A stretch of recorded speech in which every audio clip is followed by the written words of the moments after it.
아멘. 할렐루야. 계속적으로 말씀을 드립니다. 육체는 하나의 그림자지요. 영혼에 대한 그림자고 예표고, 우리 인간의 실상, 나의 본질은 영혼이다 라는 것을 아는 것이 우리 신앙이고, 그래서 그렇게 알고 있는 사람이 참으로 올바른 신앙생활을 하고 있는 거예요. 그렇다고 해서 육체를 내버리고 없이 여기고 아무렇게나 여기라는 것이 아니에요. 육체는 영혼을 위한 기회로 주셨기 때문에 그 기회를 잘 활용을 해야 되지만, 그러나 그 쌓아놓은 네 재물이, 쌓아놓은 네 육체가 하나님에 대해서 부여해야만이 되지, 너를 위해서, 네 육체를 위해서 부여한 것은 참으로 어리석은 자여라고 주께서 말씀하시는 것과 같다라고 우리가 봐야 됩니다. 하나님은 인간을 창조하신 조물주시에요. 조물했다. 아무것도 없는 상태에서 만드는 상태를 조물이라고 그래. 조물주다 그렇게 하고, 창조주라는 것은 뭐가 좀 있는 상태에서 이렇게 만드는 걸로 보통 창조주라고 하는데, 결국 창조주나 조물주나 같은 소리예요. 그러나 조금 더 하나님을 말하려면 창조주다보다 조물주다라고 보는 게 좋죠. 하나님은 인간을 만드시고 참으로 그 인간이 오래도록 살 수 있도록 해놨어요. 그래서 그 육체가 무드셀라 같은 경우는 969세까지 살았으니까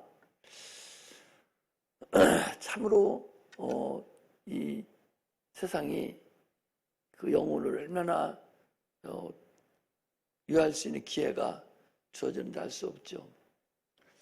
그런 인간이 결국 죄질을 짐으로 인해서 하나님을 더 이상 생각이 항상 악함을 하시고, 하나님께서 그 인간을 벌한 거죠. 심판한 것이, 육체로 심판한 것이 1000년을 살던 그 인간을 100년 정도로 그냥 탁 낮춰버렸으니까 뭐 우리 인간이 샀다고 볼 수가 없죠.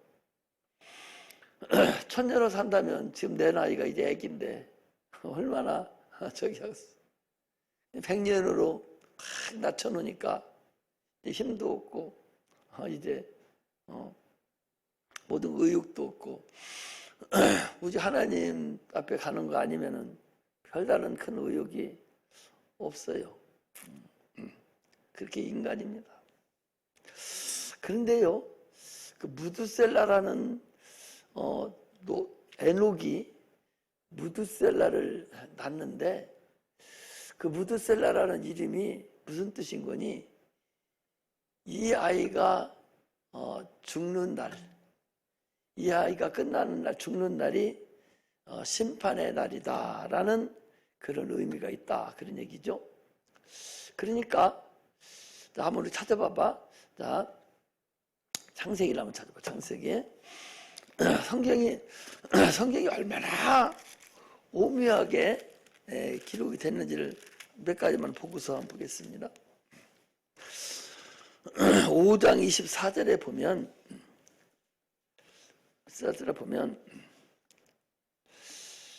에녹은 65세에 무드셀라를 낳았어요. 65세니까 뭐 애기지 뭐. 지금 65세에 나면은 흉보고 난리 나죠. 65세에 애기를 낳는데 그게 무드셀라예요. 그 무드셀라를 낳은 후에 300년을 하나님과 동행하고 자녀를 낳았고 365세를 향수하였더라.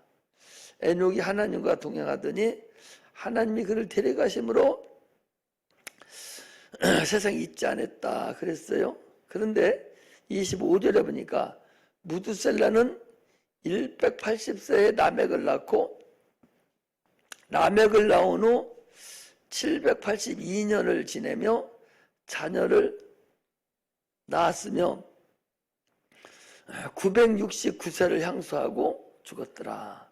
그러니까 에녹이 969세 때에 죽었는데 그때가 노아 심판의 날이라는 것을 우리가 알 수가 있죠. 내가 지금 그걸 갖고 왔는데 깜빡 잊고 안 갖고 왔는데 그 도표를 이렇게 쭉 보면 도표를 보면 그 하나 가서 가져와요. 내 책상에 그 유리 밑에 보면 도표가 하나 있어요. 그거 복사 하나 둘 한 10장 복사해 갖고 와요.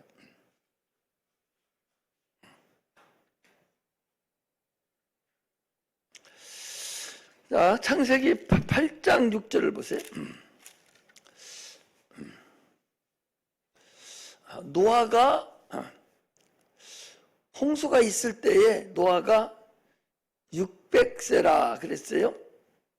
그리고 9장 29절, 창세기 9장 29절에 보면 홍수 후에 노아가 350년을 지내었고 향년이 950세에 죽었더라. 그러니까 노아가 600세 될 때에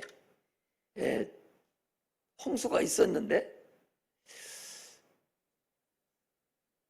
그때가 무두셀라가 죽는 그 해입니다. 이렇게 성경은요 그냥 이렇게 낳고 죽고 이렇게 만들어진 거 있는 것 같지만 한치도 오차 없이 성경학자들이 나도 옆으로 아담부터 시작해서 그 대수를 내가 쭉 그 성경에 나와 있는 대로 연수를 한번 이렇게 찾아서 그 어디까지 찾았는 거냐. 아브라함이 태어날 때까지, 그래서 아브라함이 갈대우를 떠날 때까지 구약 1장에서 12장까지를 연대별로 쭉 이렇게 겹치는 것을 이렇게 해보니까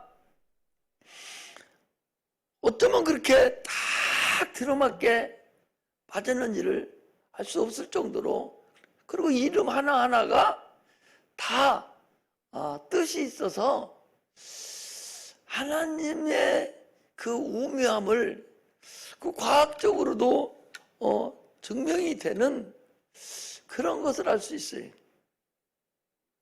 그런데 사람들이 행위가 악함으로 인해서 믿으려고 하지를 않는 거예요.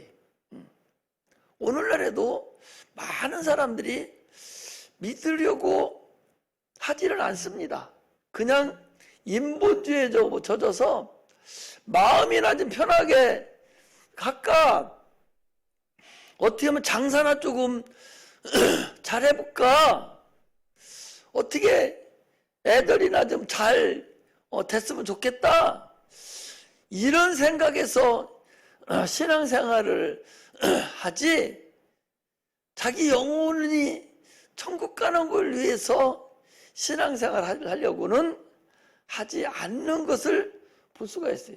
하나님 말씀을 깨달아가지를 않으려고 아주 옆으로 작정한 것 같은 그런 것을 우리가 볼 수가 있습니다.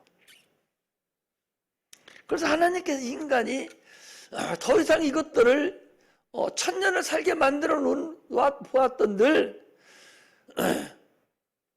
하나님을 알려가는 것도 없고 자기 영혼을 위해서 살려고 하는 것도 없고 오히려 죄만 더 짓고 그들이 창세기 6장에 보니까 인간의 생각이 다 악할 뿐임을 하나님이 보시고 한탄하사 더 이상 이걸 그냥 천년씩이나 살게 하면 안 되겠구나.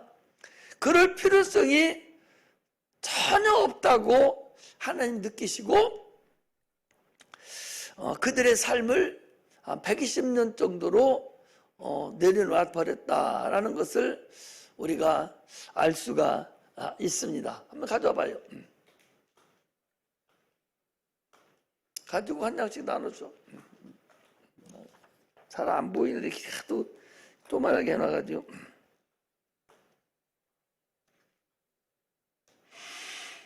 이런 거 하나 자기 책상에다 놓던지 책에다가 이렇게 성경책에다 놓던지 이렇게 놓고 보면 구약 성경에서 많은 것을 볼 수 있죠. 자, 봐봐요. 거기 보면 거기 아담에서부터 아담이 130살인가 살고 나와 있죠. 아담에서부터 아담이 930살 사는 게 나왔죠. 아담부터 시작해서 쭉 보면 그 노아가 나와요. 노아가 나오고 무드셀라가 나오는데 무드셀라가 거기 끝나는 게 969세잖아요. 969세인데 그때 홍수가 난 거예요. 노아가 무드셀라가 죽는 그 해에 홍수가 난 거죠. 그리고 무드셀라라는 이름이 이 아이가 죽을 때 심판이 있다라는 것을 그런 의미가 있다는 거죠. 무드셀라라는 이름이. 그래서 거기 보면 에녹 다음에 무드셀라가 나오는데 무드셀라가 969세 때에 그때 노아가 거기 500세 지내서 그때 600세고 아까 보는 대로 노아가 몇 살을 살고 죽었는 거니? 아까 거기 보니까 몇 살? 650살을 살고 950 살고 죽었으니까 죽었으니까 역선에서 들어가 보면 정확하게 600세에 그가 죽은 것이 홍수가 난 것을 우리가 알 수가 있습니다. 그 이후로도요, 이것을 잘 여러분들이 특히 구약은 이걸 활용을 하셔서 구약 전체를 이해하는 데는 상당히 좋죠.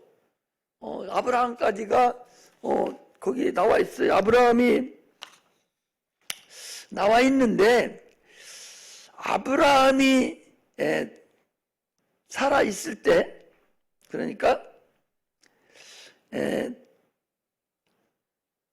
아브라함이 175세에 죽었는데 아브라함이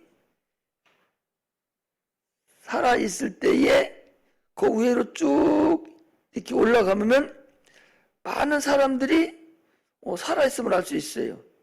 그 노아도 아마 아브라함이 살아 있을 때 연세가 많으셔서 아마 살아 있었을 거요. 또 에벨이라는 그 조상도 아마 살아 있었을 거요. 그렇게 해서 그때는 오래 살으니까 고조 할아버지, 정조 할아버지, 맷대손 할아버지까지 살아 있음을 우리가 알 수가 있습니다. 이 표를 통해서. 그래서 우리가 이런 표도 만들어서 역부로 여러분들 이 표를 가지고 성경을 그 연수로 나이를 쭉쭉 참겨보면 이것이 딱 들어맞아요.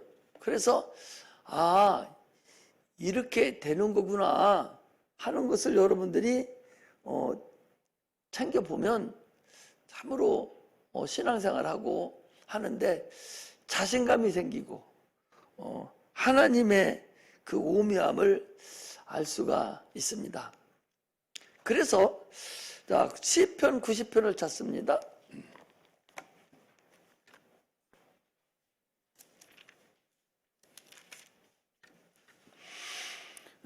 시편 90편을 보면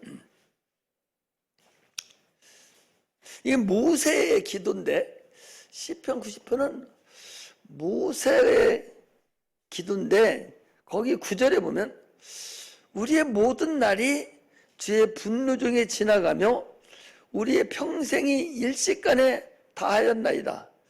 우리의 연수가 70이요 강건하면 80이라도 그 연수의 자랑은 수고와 슬플 뿐이요 신속히 가니 우리가 날아가나이다. 이렇게 얘기했습니다. 우리가 세상에 태어나서 20세, 20년까지는 성장하는 기간이죠. 그래서 공부도 하고 대학도 다니고 막 성장해서 머리가 가장 잘 발달되고 가장 활성한 혈기왕성할 때가 20세까지입니다. 그리고 60세부터는 이제 낡아져가는 기간이죠. 그렇다면 30년, 30, 40, 50, 60이면 한 40년 정도가 참으로 황금기라고 볼 수 있죠. 앞에 20년 빼고 뒤에 60세에서 한 20년 빼고 나면 황금기라고 볼 수가 있어요. 그 황금기 동안을 참으로 하나님을 위해서 내 영혼을 위해서 내가 얼마만큼 열심을 다할 것이냐 하는 것이 참으로 소중하다는 것을 여러분 알아야 됩니다. 그래서 참으로 하나님은 오늘 본문에서도 보듯이 육체의 그 삶의 기회가 자기 영혼을 위해서 살 수 있는 가장 크게 일할 수 있는 그 기회가 왔을 때 참으로 육체의 기회를 어떻게 활용할 것인가를 가장 잘 말하고 있는 것이 오늘 본문 그 부자의 비유를 우리가 볼 수가 있습니다. 인간은 대단히 연약합니다. 스스로 자기를 보호할 그런 힘이 없어요. 젊었다 하더라도 20세 미만 한참 배우고 강건하고 커나가는 그런 기간이라 할지라도 병들면 죽습니다. 인간이 그렇게 약하다는 거예요.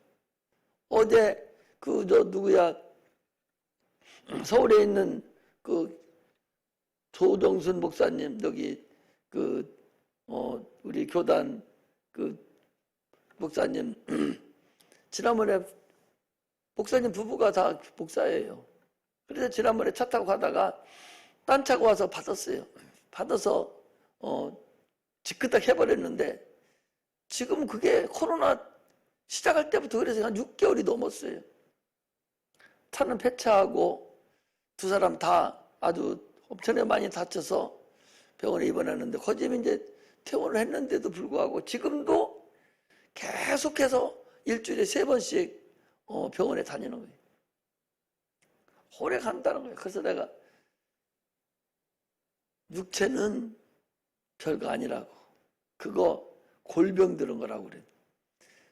교통사고 한 번 나면 안 아픈 것 같아도 그닥 해버리면 골병 들은 것 같아서 사기 그릇과 같습니다. 그냥 질그릇과 같아서 무찌근 해버리면 그 더 이상 고치기가 어려워요. 그만큼 육체는 연약합니다. 꼭 늙어서 낡아서만 연약한 것이 아니라 나이가 아무리 어려도 병 들으면 그거 죽어요. 또 교통사고 나면 그것 또한 죽습니다. 이번에도 홍수가 나서 많은 사람들이 죽었잖아요. 이렇게 인간의 육체는 참으로 연약하죠. 그래서 하나님께서는 내가 너희를 고아와 같이 버려두지 않는다고 그랬어요. 성령으로 너희들과 내가 함께 하겠다. 세상 사람들은요, 고아예요. 어디 아파도 어떻게 누구한테 가서 어떻게 할 수 있는 방법이 없어요. 그렇게 연약한 그런 사람들이 참으로 그게 육체가 단 줄로 착각하고 사는 거죠. 오늘 본문은 어리석은 부자에 대해서 말하고 있는 거예요. 하나님에 대해서 부유해야 되는데 육체의 삶을 살아도 하나님에 대해서 부유해야 돼요. 그런데 하나님에 대해서는 전부 부유치 못하고 인색합니다. 하나님 앞에는 헌금 한번 드리려면 이리 되고 저리 되고 해서 자기들한테 밥 한 끼, 친구 만나서 밥 한 끼 먹는 돈은 아깝지 않아서 10만 원도 쓰고 20만 원도 쓰고 푹푹 쓰면서 하나님 앞에는 아주 인색해서 10,000원 한 장 내는데도 벌벌 떠는 거예요. 온 식구가 밥 한 번 먹으려면 5만 원, 6만 원 드는데 하나님 앞에 일주일에 한 번 와서 10,000원 한 장 내는데도 그렇게 벌벌 떨리는 거예요. 하나님 앞에 부유해야 되지 사람 앞에 부유해서 자기 의의를 나타내는 것은 아무 의미가 없다.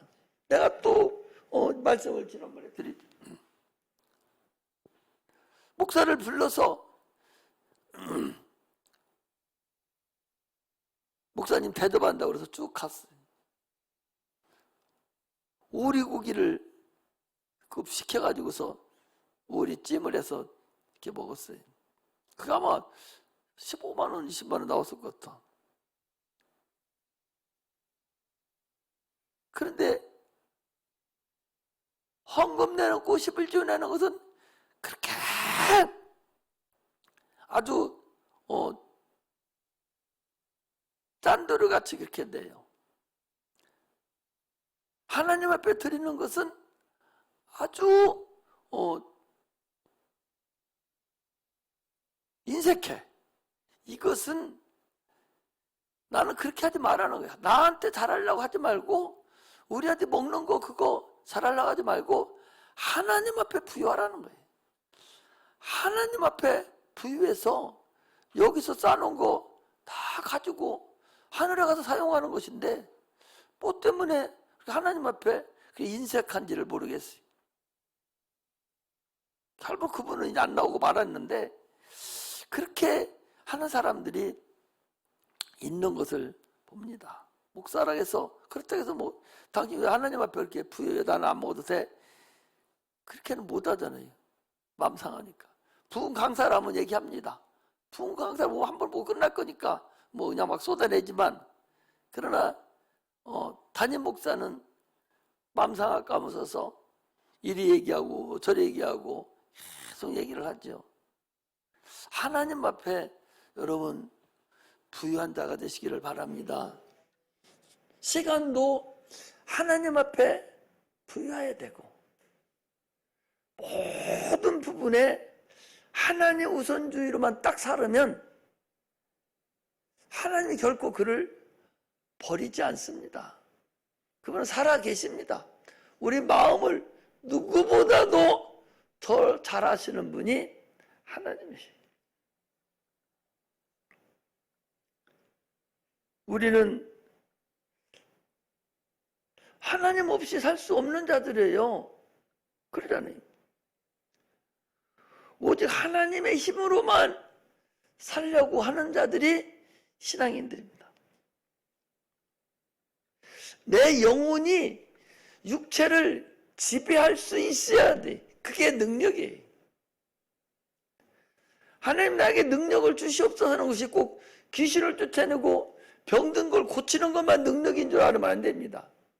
내 영혼이 육체를 내가 완전히 제어할 수 있는 자, 이게 능력 있는 거예요.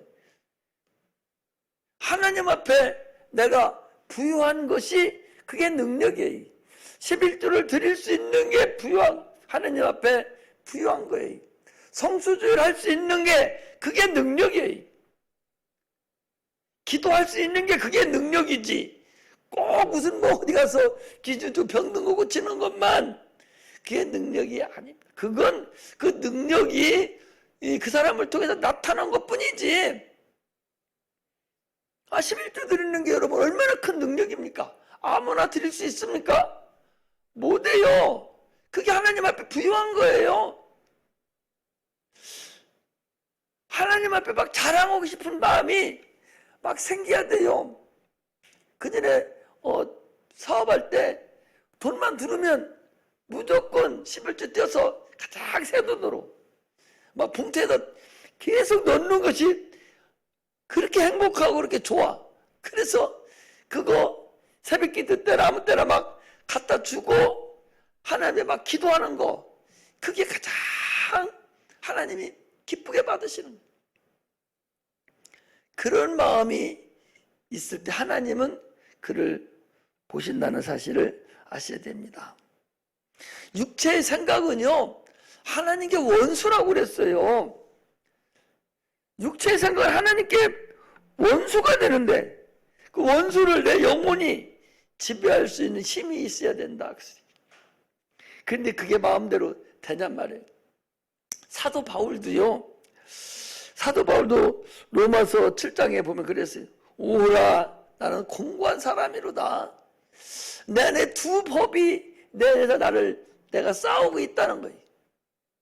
계속적으로 나는 사랑해서 하나님을 쫓아가려고 하면 육체가 나를 자꾸 넘어뜨리려고 하고 있다는 거죠. 오라, 나는 공고한 사람이로다. 이 사망에서 누가 나를 건져내랴 라고 참으로 고백하는 걸 볼 수가 있어요. 세상 사람들은 자기 육체에 대해서는 한없이 너그럽죠. 우리 신앙인들도 자기 육체에 대해서는 참으로 너그럽고 육체를 그렇게 위하면서도 자기 영혼에 대해서는 그렇게 인색해서 참으로 뭐가 실상인지를 아직도 잘 모르는 그런 자가 참으로 어리석은 자라는 것을 알 수가 있습니다.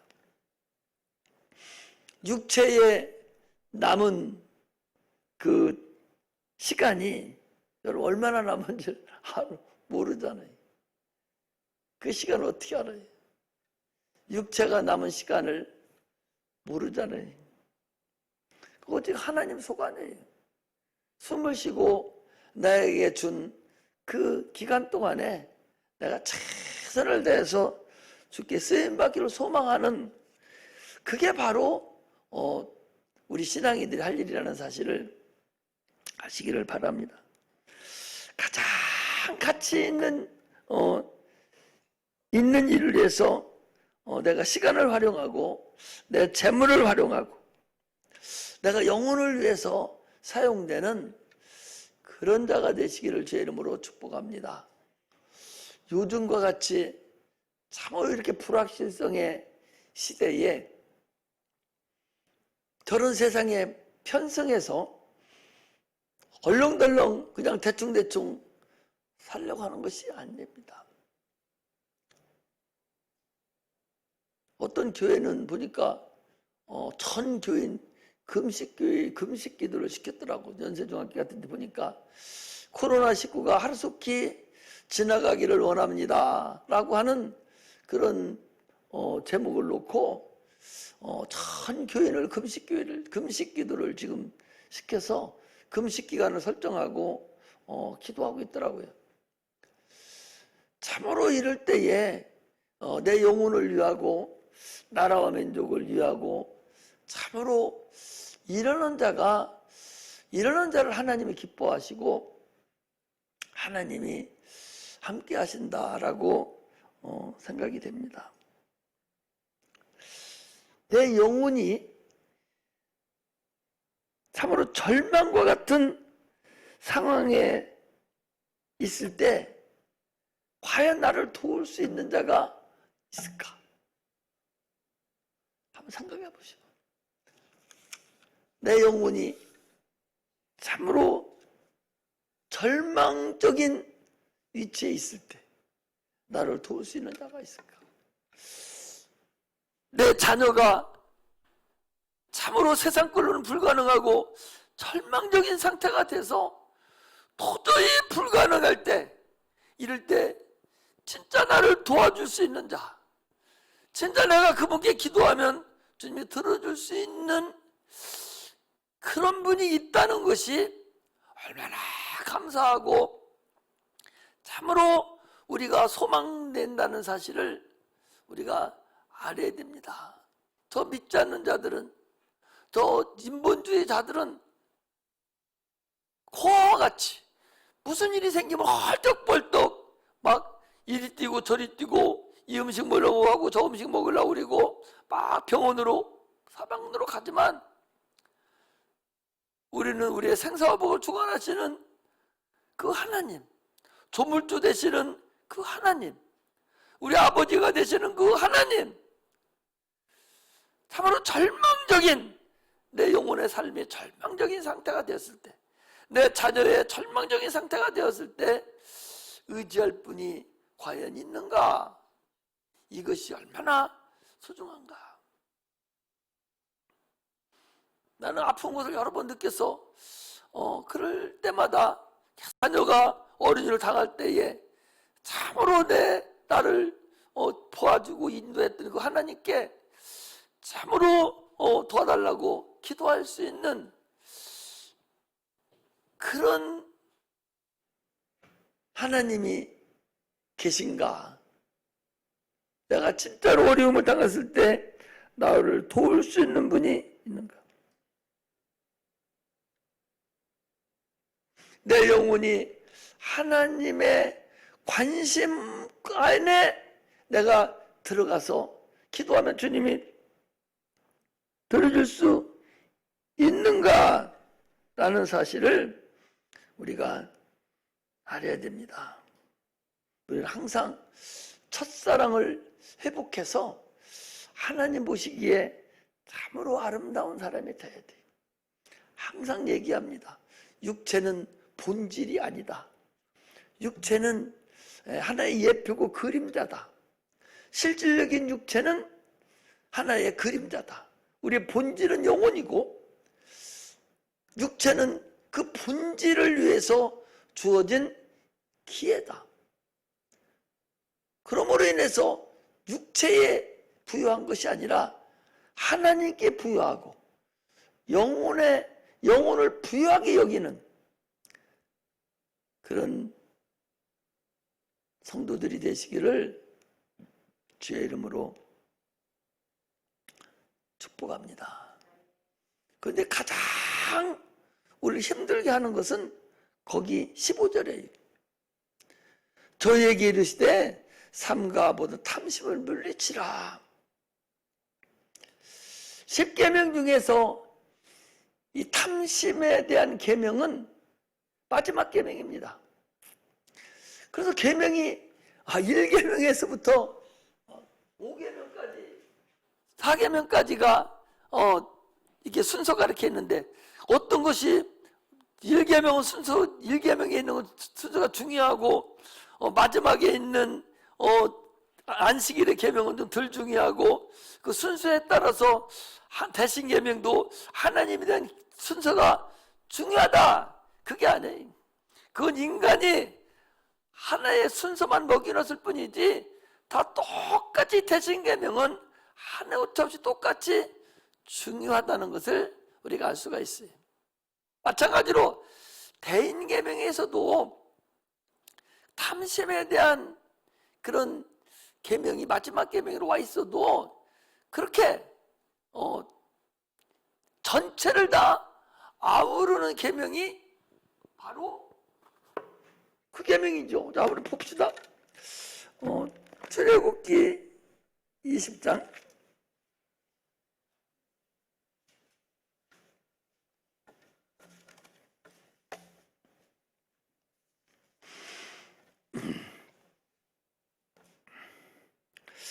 17절에 내 이웃의 집을 탐내지 말지니라. 내 이웃의 아내나 그의 남종이나 그의 여종이나 그의 소유나 그의 낙이나 무릇 내 이웃의 소유를 탐내지 말지니라.